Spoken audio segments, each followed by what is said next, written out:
Hi guys! So, nandito kami ngayon sa ilog. Sa Hinaroy. Ayan. Ayan sila. Ayan. Puro lalaki mga kasama ko. Lalaki kasi ako. Charot. So, may nakita ko ditong yung tinatawag nilang fig na kinakain nila na dito sa Bicol, Lason. Di ko pa natatry. Ayokong itry. Natatakot ako. So, maybe next time na lang. Pag may nakita kong kumakain mismo sa harapan ko. So, papakita ko sa inyo. Ayan. So, ayan siya. Ayan siya. Ewan ko kung anong paano yung pronouncing. Kung ano yung tamang tawag nila. Basta narinig ko, fig. Dito sa Bicol, yan yung natawag namin yung tabog-tabog. Ganyan yung bunga niya. Ganyan. Ganyan siya. Ayan, tabi-tabi po. Ganyan siya. Ayaw kong ligman. Natatakot ako. Ayan siya.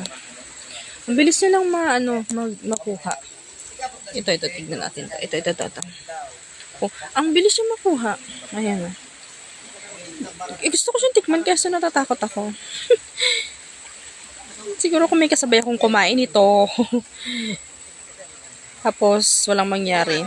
Titikim ako. So, meron pa ako nakita dito. Wait lang. Meron pa ako dito ang nakita. Excuse me.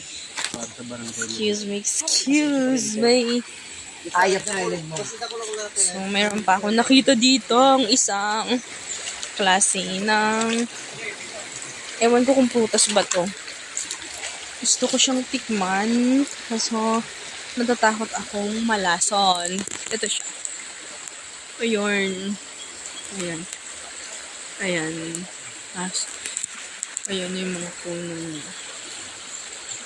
Marami sila. Ayan.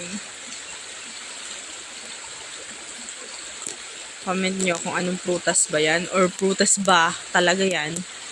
Or nakakalason. Then may nakita pa isang fig dito. Na ibang klase naman. Ayun siya. Ayan. Pero lalapitan natin ng malapitan. Natatakot akong tikman.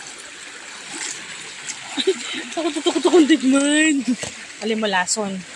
Pero sa iba kinakain nila to. Ayan siya. Parang may uod yung mga dahon niya. Nakakatakot. Yung higad. Ang higad niya. Ayan siya. Ayan, gusto ko siyang tikman, kaso natatakot talaga ako. Gusto ko siyang tikman na parang ayaw ko. Ano yan? So, ayun lang.